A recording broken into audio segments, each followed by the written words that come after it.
madilim pero yan yung car trunk cover, may car trunk cover siya.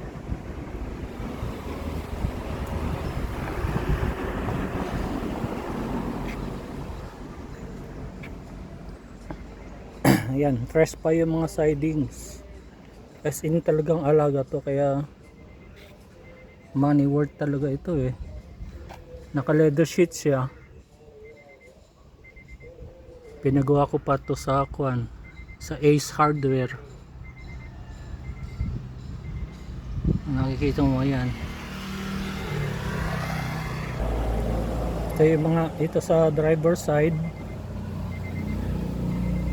Ang odo pala nito, yung 46,000 na sinabi ko, tansya lang yun, 45 pa lang pala ito.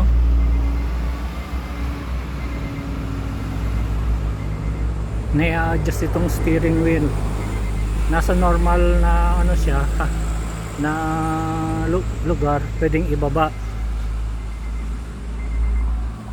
Itong 2 din na ampli niya, yung cover ng USB, sa katagalan natanggal na rin. Yung AC nya malamig pa.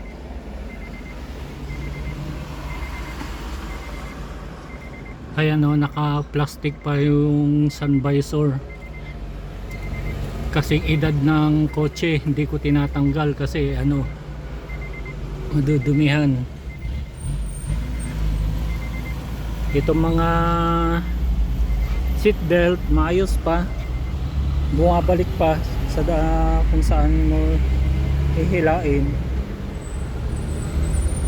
Ayan, naka aircon mode, ginagamit ko yan sa city driving, pero kapag highway ino-off ko. Ito yung engine bay, yung air filter niyan kapapalit ko pa lang. Itong battery nasa 2 years na.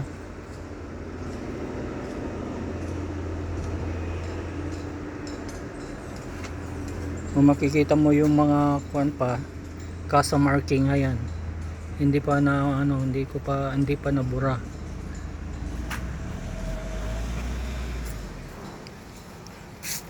Naka-label yung coolant niya, ayun, blue.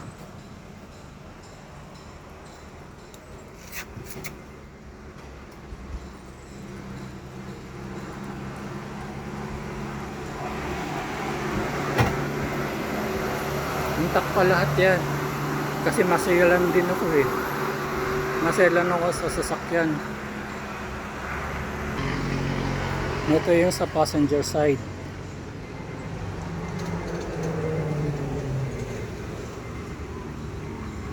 Fresh pa yan, kaya yung presyo money worth talaga.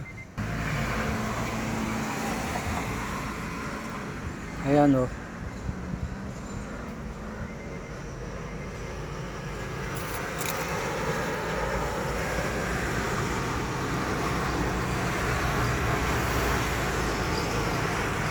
yung ito naman sa rear bumper, yung ibang kulay, yun yung mga dents. Bali kinulayan ko galing Shopee, pero magkaiba pa lang kulay. Pero okay naman, abstract, ginawa ko lang abstract. Nakakuan din yan, 4 na camera yan, sa 2, 3, ay hindi pala camera, sensor.